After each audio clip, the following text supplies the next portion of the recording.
Really, the struggle in St. Louis and Ferguson has not only has it not gone away, but it's really, really deepening and consolidating.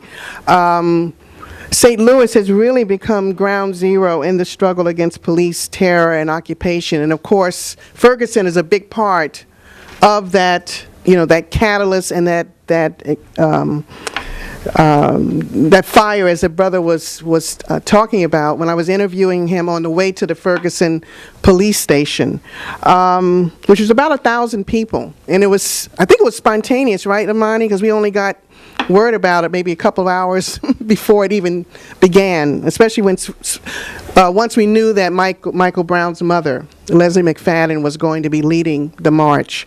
The demonstration that you saw and the rally, well, the Palestinian sister spoke, and also the sister I met from Saginaw. She saw me with my Rosa Parks T-shirt on, and she came right up to me. She says, "Wow, that is great. I'm I'm an activist around women's issues and so forth." So we had a really, really good discussion, and she gave a really great interview. But the march was about 3,000 people. It certainly is not the largest march that has ever been held around police brutality. I'm sure in New York City, there's been tens of thousands of people who have marched around Sean Bell, and there's Eric Gardner. I think that demonstration was around 10,000 people in Staten Island recently.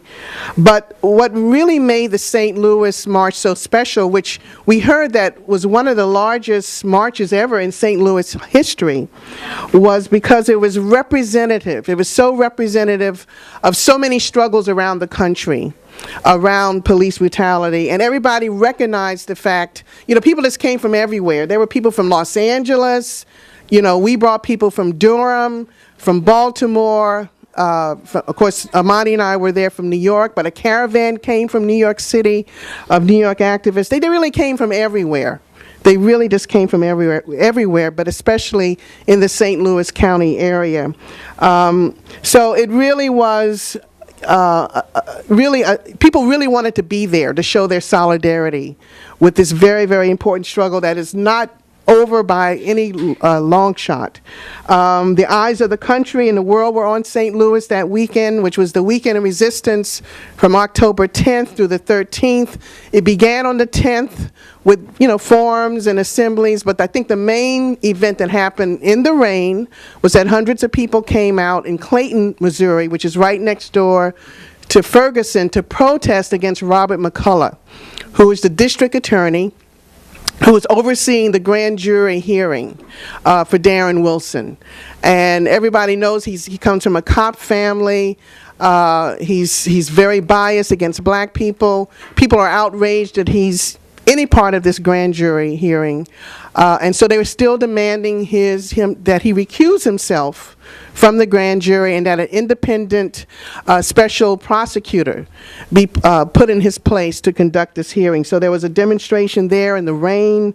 And of course, just 3 days before this march happened on October 11th was the killing of Demerit Myers Jr., the 18-year-old who was slaughtered by this off-duty cop. I don't even know whether we know his name or not. We probably do, but I can't recall it right now. But he was shot at 17 times and was hit at least 6 times, just like Michael Brown. And so it was a near rebellion on October 8th when this young man was killed after he had gotten a turkey sandwich, although they're saying that he was, in some type of shootout with this cop. But just getting back to the rally in St. Louis, I really want to urge people to go to FergusonOctober.org to see it's really an awesome website, because you'll see a lot of the video of what happened, especially on the day of civil disobedience, which Amani was at some of these events. They have video of these events. They have summaries. It talks about, why this coalition was set up of many groups, which is sort of like a left-center coalition. which was united against against police brutality, but also united against the cutbacks. People were talking about the need for jobs for these young people. They were talking about the cuts in education. It was a really incredible rally. It wasn't long, but the speeches were short and quick and militant and all about solidarity and unity. There was a lot of discussion about Palestine. A number of speakers talked about the unity and the solidarity with the Palestinian people because of the similarities of the struggle. Ferguson is, St. Louis is an occupied territory, and so is Palestine. And it was just so wonderful to see the Palestinians there with their banners, mainly from St. Louis, there in solidarity, and quite a number of young people, young Palestinians were there. Also, the struggle around John Crawford is very important. John Crawford III is the young man who was shot to death in the Beaver Creek Walmart just days before Michael Brown was killed. And I think we all know about that case. They let the cop off. The grand jury did not indict the cop who killed him. But the struggle there is continuing. They're not letting this struggle go. They had a huge march from the Walmart to the police station. This was before the weekend of resistance, which was like, I don't know how many, 10 or 11 miles or maybe more. How many? 11 miles, yes. And they also shut down the police station. They shut it down. They announced that the Ohio Students Association, that speaker was at the rally. They shut down the police station, that's pretty incredible. So the struggle around justice for Michael Brown and the rebellion that happened after Michael Brown was killed has helped to bring prominence, national prominence and international prominence, to other police brutality cases like John Crawford, like Eric Garner, and other cases in Los Angeles and elsewhere. On October 13th, the big civil disobedience day, which the clergy started it off by going to the Ferguson police station, and they had a sit-in, and a number of them were arrested. And this was also during the rain. But also, I think one of the most exciting things that happened was that 3 Walmarts were shut down on October 13th. 2 of them, I think, were in St. Louis, and 1 of them was in Ferguson. These were people who went inside the store and had like a mic check, and also who were outside of the store. And the other thrilling thing is that there's been a call for a boycott of the Ferguson Walmart for October 18th and 19th. In the centerfold of the paper, you'll see a leaflet calling for, in solidarity with the Ferguson Rebellion, that's what they say, to have this boycott at the Ferguson Walmart for October 18th and 19th. So we need to pay attention to that, because it's all tied in with the struggle around low-wage workers as well. You can't separate that struggle from the struggle against police brutality, and the demand for a 15 an hour and union wage. I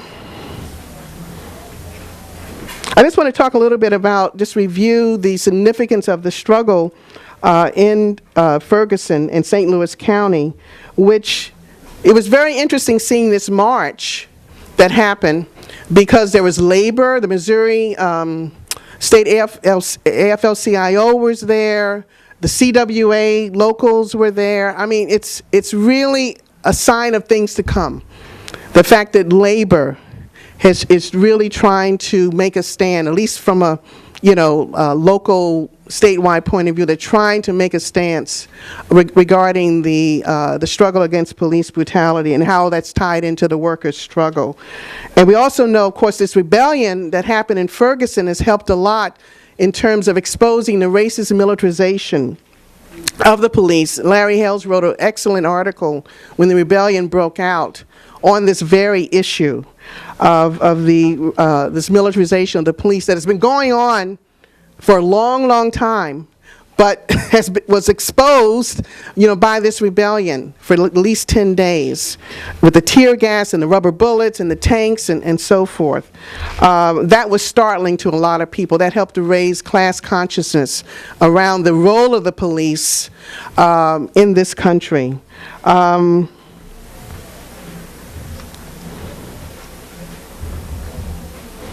And what was also very inspiring about the demonstration, especially to the demonstration from the memorial in Canfield Gardens, which was where Mike Brown was killed on August 9th. We started there with the vigil, and that's where the Brown family was. And then we started marching. We just started marching to the police station, and the spirit of the youth and the militancy of the youth was just so amazing to be a part of. They just took over the streets. There were the cars that were in the street, because we took over one side of the street, so the cars were passing this way, and everybody was honking.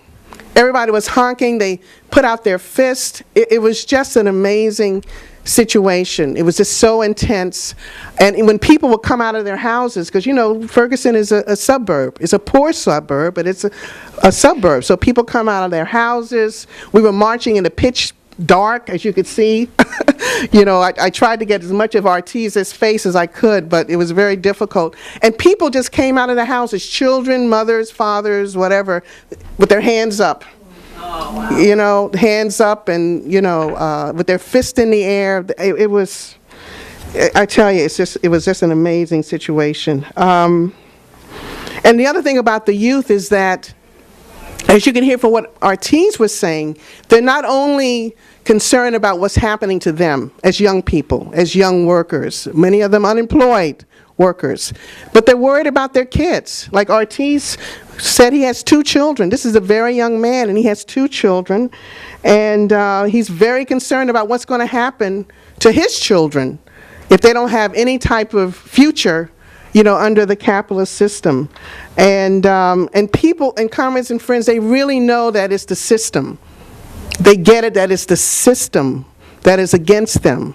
They have generalized, and they continue to generalize the struggle, because they understand that the system is represented by the police and the courts and the prisons, and that doesn't value their lives whatsoever. And so that's why, important slogans like Black Lives Matter, it may sound like a very simple slogan, but it's a very real, powerful slogan that people are chanting. Black Lives Matter. It's just as important as Hands Up, Don't Shoot, and Arrest Darren Wilson. And when they say that if they're not going to get any justice, then they're going to shut it down, it not only means the police station, it means shutting down the system. It's really what they mean. They're talking about shutting down the system, because the system doesn't offer them anything. And when Ortiz corrected me, he said, well, it's not about Mike Brown. It's about Dr. King, and this is someone whose parents may not even been born when Dr. King was assassinated. That was 46 years ago. But they have a sense of history. They have a sense of history of how long this oppression has been going on, this systematic repression and oppression that has been going on, especially against black people. They get a sense of that.